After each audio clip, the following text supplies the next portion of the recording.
Laura Slusher with Indiana LTAP, here today to talk to you about the speed signs in our loan program. This is our newer speed sign. When you get this, you'll get 2 speed signs, and they each come with a carrying bag with all the accessories in it. So this is the speed sign. We're going to talk about how to get this set up. On the back of the speed sign, you'll see 2 battery compartments. The first thing you're going to want to do is take these compartments off, check the batteries, get them hooked up or charged, whatever they need. So you'll see 4 screws here. Just take the screws off. Then this slides right out. This is the battery. They may be blue, they may be black. There's a tab on this end. Please use this tab to pull it out. Don't pull it out by its cords because they will come out. So the battery is pulled out. Right now it's not connected, which is how we ship them. To charge the battery, first get the charging cable out of the storage bag. So then you're going to want to connect this cord into this end. Connect this end to this end. And then this is the end that plugs into your battery. Then you match up these 2 connectors to plug the battery in.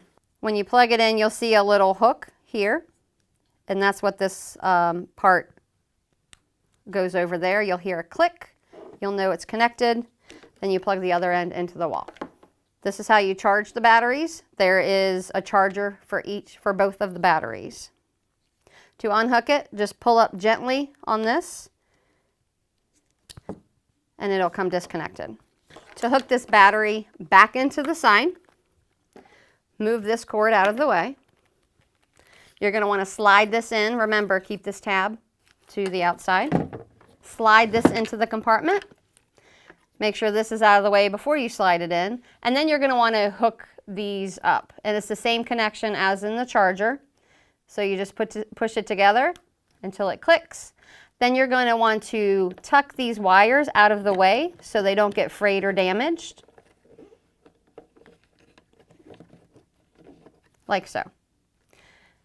Now you can put the cover back on. There's 2 slots here that correspond with the slots there. And then the screws go back in to hold the cover in place.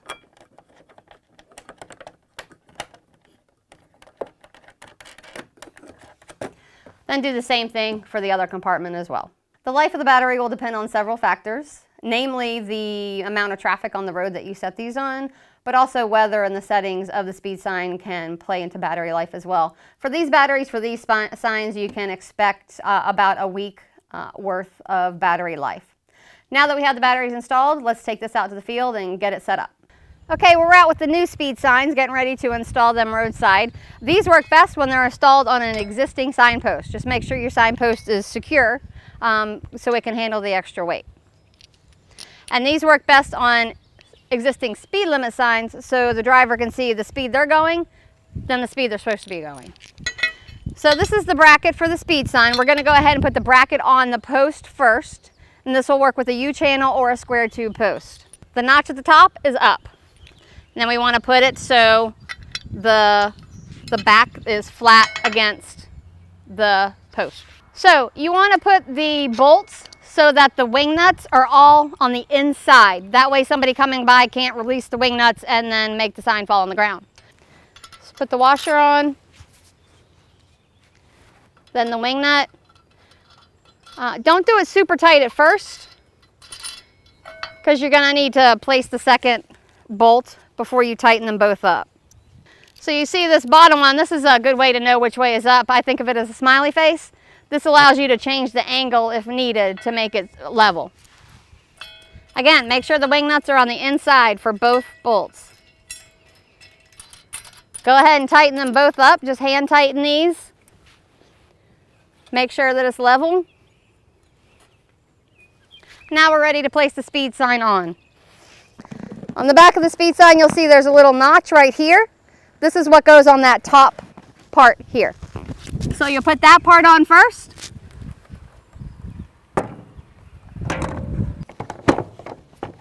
There we go. So after this is on the top slot, I'm going to reach in here and turn the power button on. Hold it down until the numbers start flashing. There we go. Once it's done running through its startup sequence, the button at the bottom here says display mode. We're going to hit that. B is for blinking. D is demo, which we won't use. Off is off. And C is constant. I recommend constant because it's easier to read. So we'll leave it on C. We can set the speed limit. This is helpful for our stats, and I'm just pressing the speed limit button that's right under the power button. Once we have those set, make sure it's down in the slot, push the button up, and it'll lock it. So once you get the sign set up, you're going to want to test it to make sure that it's working properly before you leave the site. So it works. When you come to change the batteries or to move it to a new location, use the key to unlock it and just pop that button back down. And then you can remove the sign by lifting it up and removing the bracket. If I need to change the batteries, you're going to want to do that on a flat surface. Don't try to change the batteries while it's still installed on the sign, or you're going to damage the batteries and the wires. So I like to use a flat surface. You can use the back of a tailgate or the ground.